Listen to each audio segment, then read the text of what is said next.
Mutual fund investments are subject to market risks. Read all scheme-related documents carefully. So 9 to 5 జాబ్లో financial independence, financial freedom possible అని చెప్పారు మీరు నాకు.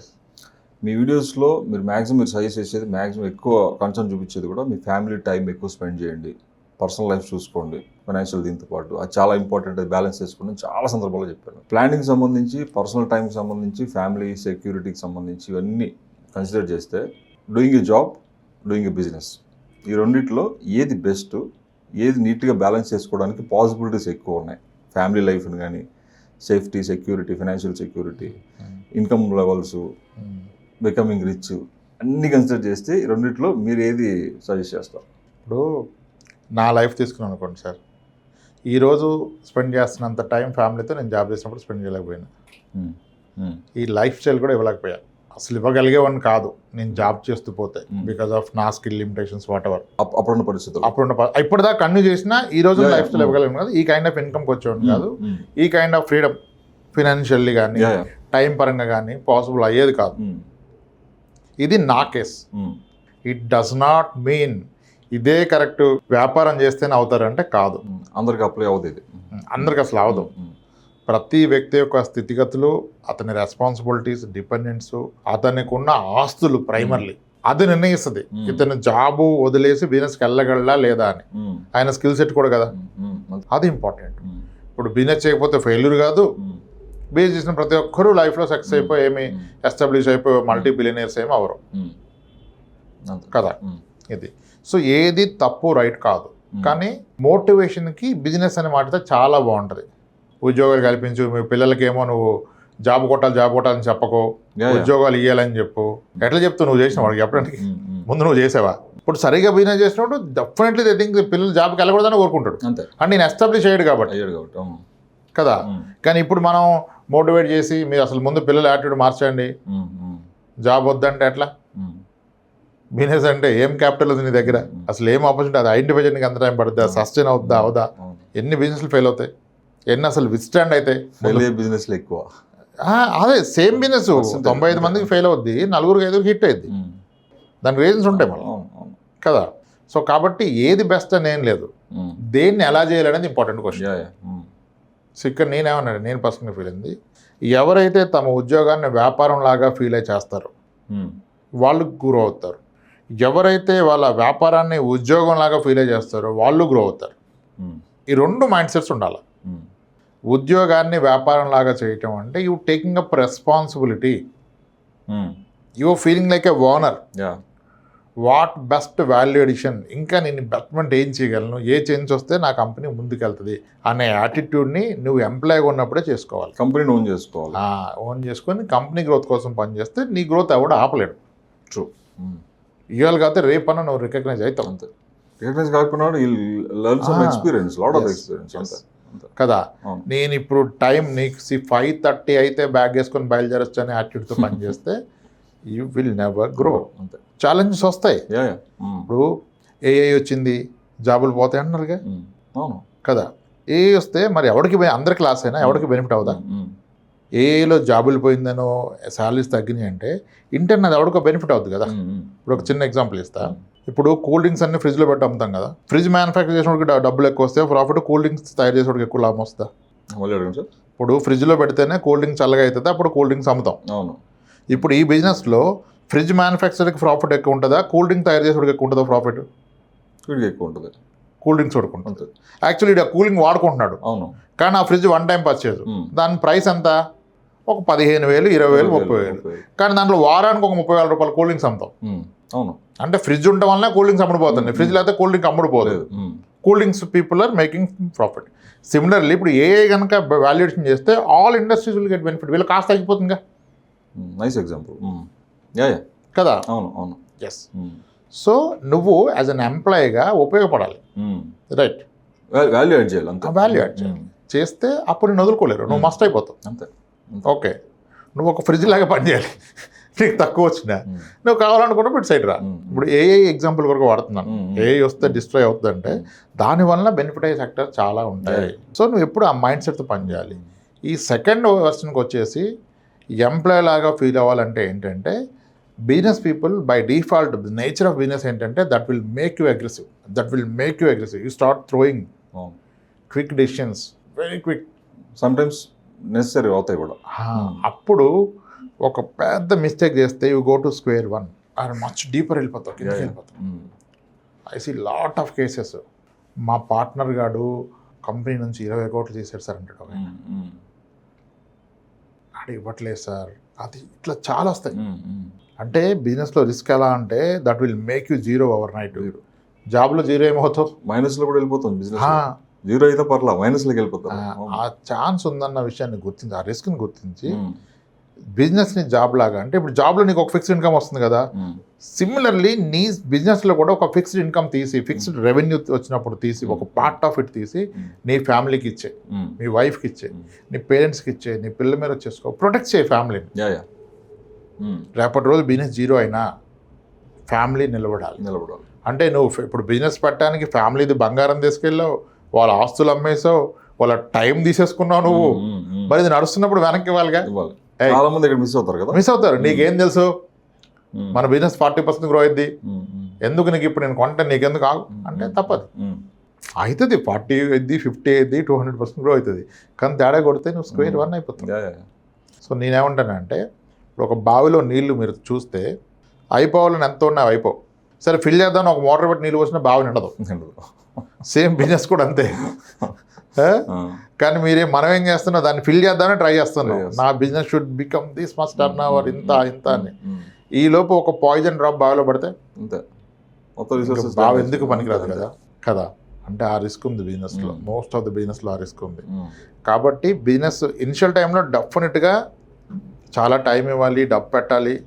ఇంకా family time అంతా sacrifice చేస్తారు. ఫ్యామిలీ నువ్వు అనుకుంటావు, ఫ్యామిలీ కూడా సాక్రిఫైస్ చేస్తుంటాయి కదా. ఫ్రీగా వదిలేసిందంటే నువ్వు వెళ్ళి 2 days ఇంటికి రావు, నైట్ అక్కడ ఉంటావు, 2 o'clock వస్తావు, అప్పుడు తింటావు, మార్నింగ్ లేస్తావు, అరగలేదు అంటావు, వామిటింగ్ చేసుకుంటావు, మళ్ళీ ఇవన్నీ ఫ్యామిలీ పెయిన్ తీసుకుంటుంది కదా. మరి అప్పుడు కాస్త ఎస్టాబ్లిష్ అవ్వు, కానీ you should start diverting your money are some portion of it ఫ్యామిలీకి ఇచ్చి, family rest of the life ఇంక బిజినెస్ ఉన్నా నువ్వున్నా లేకపోయినా వాళ్ళకి డోకా లేదనేది ఫస్ట్ ఇనిషియల్గా బిల్డ్ చేసి తర్వాత నువ్వు అగ్రెసివ్ వెళ్ళి. కానీ ఇక్కడ మిస్టేక్ చేస్తారు బిజినెస్ పీపుల్.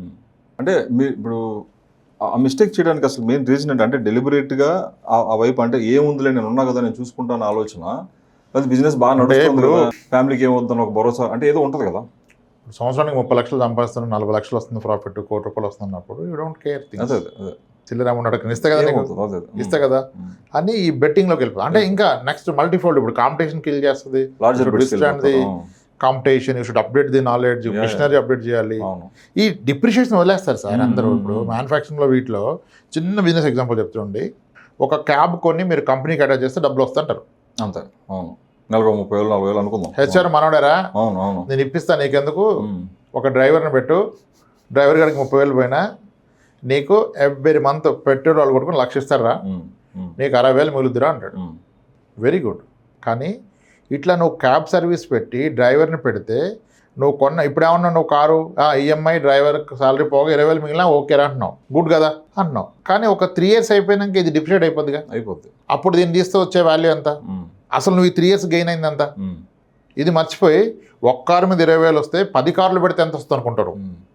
ఈ సోషల్ మీడియాలో ఇదే నడుస్తుంటాయి ఈ స్లైడ్స్ గమనించి 2 లక్షలు వస్తుంటాడు. అసలు ఈ 2 లక్షలు ఓకే, 2.5 years అసలు నీ కారు డిప్రిషియేట్ అయ్యేది, అందుకని పనికి వస్తుందా? అప్పుడు దాన్ని అమ్మితే నీ 12 లక్షల కారు 2 లక్షలే వస్తాయి, ఎక్కువ 2 లక్షలు వస్తాయి క్యాబ్గా తిప్పినప్పుడు. అప్పుడు నువ్వు మొత్తం కలిగిస్తే వర్కౌట్ అయింది. ఈ మధ్యలో ఎక్కడ తేడా కొడితే మొత్తం కాదు. అంతే. నువ్వు అగ్రెసివ్ అయిపోవట్లే. ఇప్పుడు ఒక్క కారు లోన్లో పెట్టినాడు, 2వ కారు నేను భారీ గోల్డ్ అమ్మి పెడతా అంటున్నాడు. అంతే. ఎంతసేపు 40,000 వస్తుంది కానీ నెలకి నీ కావాలంటే గోల్డ్ స్కీమ్ వేస్తా అంటాడు కదా. సో ఇది అంటే బిజినెస్లో ఈ డిప్రిషియేషన్ని ఫ్యాక్టర్ చేయరు. ఫస్ట్ 1-2 years చేసుకుంటాం. ప్రతి దానికి కూడా begin with the end in mind is the concept.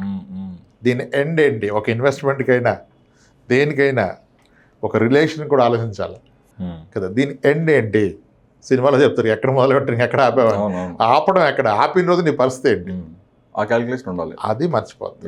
ఇట్లా వెళ్ళిపోయే బిజినెస్లో అన్నీ అగ్రెసివ్ అయిపోతాయి. Multiple businesses. 4 ఎంప్లాయీస్ కూర్చొని ఒక కేఫ్లో టీ తాగుతూ డిసైడ్ అయిపోతారు, అరే అక్కడ ఒక రెస్టారెంట్ సేల్ కుందరా మనం కొందామా అని. ఎప్పటికీ నాలెడ్జ్ అది 4గురిలో. ఫుడ్ ఏంటి, స్పైసెస్ ఏంటి, మాస్టర్ ఏంటి, వర్కర్స్ ఏంటి, ఎంత డిఫికల్ట్ టు మెయింటైన్ వర్కర్స్, ఏం తెలియదు. వీళ్ళకి ఒకటే తెలుసు, అరే వాడు 80 లక్షలకి ఇస్తానంటరా, రెంట్ 1,00,000 80 లక్షలు పెడితే మనకు వస్తుంది. వాడు నడిపినప్పుడే వాడు సరిగ్గా నడపలా. ఫస్ట్ ఆఫ్ ఆల్ వాడికి రోజుకి 60,000 కౌంటర్ పడ్డదంట. అన్ని ఇన్స్టెంట్ అజంప్షన్స్. 60,000 కౌంటర్లో ఎంత పోద్దురా, ఫుడ్కి ఏముంటుందిరా కాస్ట్, ఒక 50% పోయినా 30 మిగులుతుంది కదా. సరే 70 పోయినా మనకు 30% మిగులుతుంది కదరా, 18,000 రోజుకంటే నెలకు 6 లక్షలు కదరా అంటాడు. ఇదంతా నీ పేపర్ క్యాలిక్యులేషన్. నువ్వు రేపు దాన్ని తీసుకున్నాక పేపర్ క్యాలిక్యులేషన్ కాదు, మైండ్ లో క్యాలిక్యులేషన్ కూడా పెట్టాడు. పేపర్ మీద అట్లీస్ట్ ఎక్కడో 2-3 ఫ్యాక్ట్స్. ఇప్పుడు ఎక్సెల్లో పెడతారు సార్, అందరికి ల్యాప్టాప్స్ ఉంటాయి కదా, ఫట్ వేసి వరస్ట్ కేసు అని వేస్తారు. రేపు దిగాక ఫస్ట్ షాకు, వాటర్ ట్యాంకర్ బిల్లు నెలకి నీకు 2 లక్షలు వస్తుంది, రోజుకి 5,000 6,000 ఇవ్వాలి వాటర్ ట్యాంకర్. నీకు 15 మంది 18 మంది స్టాఫ్, మాస్టర్లు. గ్యాస్, అది గ్యాస్ ఒకసారి రేటు పెరుగుతుంది.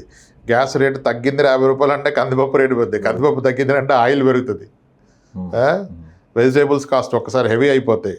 ఆ నాన్ వెజ్ కాస్ట్ ఒక ఫ్లాట్గా ఉండదు, మటన్ ఒకటే నడుస్తుంది స్టాండర్డ్గా, చికెన్ ఫ్లక్చువేషన్ ఉంటుంది కదా.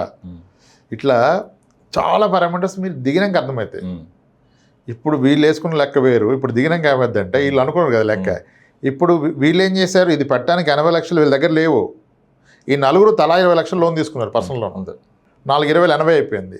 20 లక్షల లోన్కి 41,000 ఈఎంఐ కట్టాలి. హై తక్కువ 1,60,000 రాదా అనుకున్నారు వీళ్ళు. మనకేం అక్కర్లేదు ప్రాఫిట్, తలా 40,000 వచ్చినా చాలు అని తీసుకున్నారు. వర్కౌట్ అవుతుంది. ఈ 40,000 రావటం కాదు, మీరు ఇంకా తలా 40,000 పెట్టాల్సి వస్తుంది ఫస్ట్ మంత్ అయిపోయినప్పుడు. ఎన్ని రోజులు పెడతావు నువ్వు, అప్పుడు గ్రిప్ పోతుంది.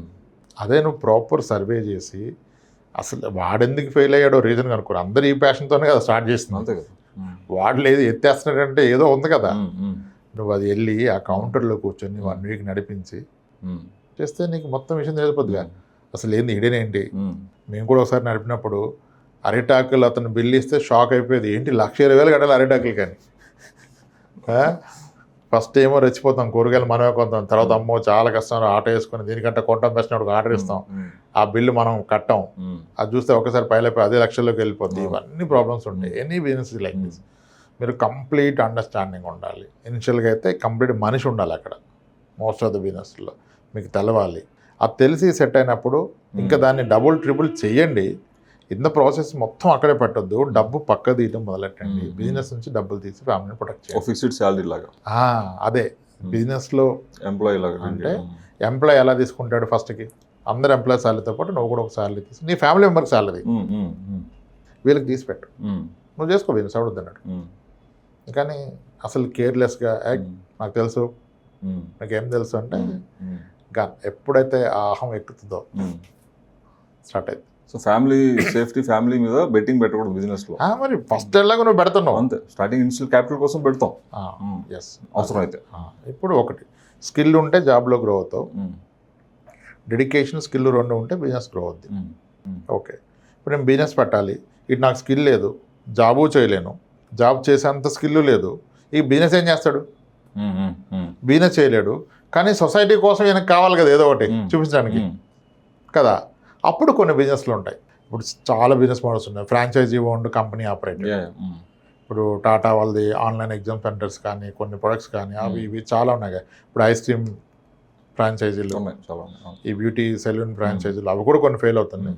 అటువంటిది ఏంటంటే మీరు only capital almost monthly 3-4% work అవ్వడం, అవంతా మీరు వాల్యూట్ చేసుకోవాలి, చెప్పగా నమ్మకూడదు. ఎందుకంటే కొన్ని బ్రాండ్స్ ఏంటంటే దే ఆర్ వెరీ క్లియర్. వాడు ఒక డీలర్షిప్ ఫ్రాంచైజీ ఇస్తే అది ఫెయిల్ అయితే వాడికి బ్రాండ్ ఇమేజ్ పోతుంది. కాబట్టి ఒక డీలర్కి ఇంకో డీలర్కి ఇంత గ్యాప్ ఉండాలి. ఇక్కడ పొటెన్షియల్ మార్కెట్ రీసెర్చ్ అంతా చేసి ఎస్టాబ్లిష్ చేస్తారు. దానికి మీకు 60 లక్షలు పెట్టి ఎస్టాబ్లిష్ చేస్తే మంత్లీ ఒక 3-4% వస్తుంది. అది కూడా మళ్ళీ what kind of sector, A brand, competitor ఎవడు, దాని డిప్రిషియేషన్ ఏంటి, ఇవన్నీ చూసుకోవాలి. అలా అంటే ఇప్పుడు కొన్నిసార్లు డబ్బు ఉంటే కూడా కొన్ని బిజినెస్లు హిట్ అయిపోతాయి. దానికి ఇంకా మీకు ఏం అక్కర్లేదు. ఎందుకంటే మీది ఫ్రాంచైజీ కంపెనీ ఆపరేటెడ్ ఫ్రాంచైజీలు ఏముంది, నీ స్కిల్ ఎక్కడ ఉంది, అంతే కదా. ఇప్పుడు KFC ఓనర్ అంటే KFC ఫ్రాంచైజీ, నీకేం స్కిల్ కావాలి, నేను వేలు కూడా పెట్టినాడు, మార్కెటింగ్ వాడితే, మెటీరియల్ వాడితే, అని నేను ఎక్కడ వేలు పెట్టినాడు కదా, పెట్టడానికి స్కోప్ ఉండదు అట్లా. అటువంటి బిజినెస్లు ఓకే. మళ్ళీ అన్ని బిజినెస్ కూడా సేమ్ కాదు, కంపారబుల్ కాదు. బట్ ఒక డీసెంట్ శాలరీకి వచ్చినప్పుడు బిజినెస్లు చిన్న చిన్న ట్రై చేయండి. డెఫినెట్లీ విల్ ఫెయిల్, బట్ దానికి గివ్స్ యూ ఎన్ ఎక్స్పీరియన్స్. ఒక 3 ఫెయిల్ అయితే కానీ 4వది కాస్త ఒక లక్ బాండ్ ఫస్ట్ హిట్ అయితే ఓకే, కానీ మళ్ళీ అది కూడా ఎక్కకూడదు కదా. ఇట్లా అంటే ఎగ్జాక్ట్గా ఇది రైట్ ఇది రాంగ్ అని కాదు. డెఫినెట్గా ఎక్కువ మంది జాబ్లే చేస్తారు, చేయాలి కూడా, ఆప్షన్ ఉండదు వాళ్ళ పరిస్థితుల రీత్యా. వాళ్ళ క్యాబుల్ కాదని కాదు, కొంతమంది బిజినెస్ హ్యాపీగా చేస్తారు. ఇప్పుడు పేరెంట్స్ బిజినెస్ చేసినప్పుడు వాళ్ళ పిల్లలు ఎందుకు ఉద్యోగాలు చేస్తారు? ఇప్పుడు పేరెంట్ పర్ మంత్ ఒక 10 లక్షలు సంపాదిస్తే పిల్లల్ని 30,000 40,000 జాయిన్ చేయడిగా చేసిన ఒక 2 years జాయిన్ అయ్యి నేర్చుకున్నారా, చేతిగా చేసుకున్నారు, అది కూడా కరెక్ట్. ఒక ఓల్డ్ స్టేట్మెంట్ ఉంది, జాబ్ చేస్తూ మనకు సోషల్ మీడియాలో మోటివేషనల్ కోట్స్ ఎక్కువ వస్తుంటాయి. మోటివేషనల్ కోట్స్ ఎక్కువ వస్తుంటాయి. జాబ్ చేసి కోటీశ్వరుడు ఎవడు లేడు ఉద్యోగం చేసి తప్ప అనేది ఒక స్టేట్మెంట్ ఉంది, విన్నారు కదా? అడగండి అల్ట్రా బిలియనీర్స్ ఎంతమంది ఎంప్లాయీస్ ఉన్నారు, డేటా తీయండి కదా.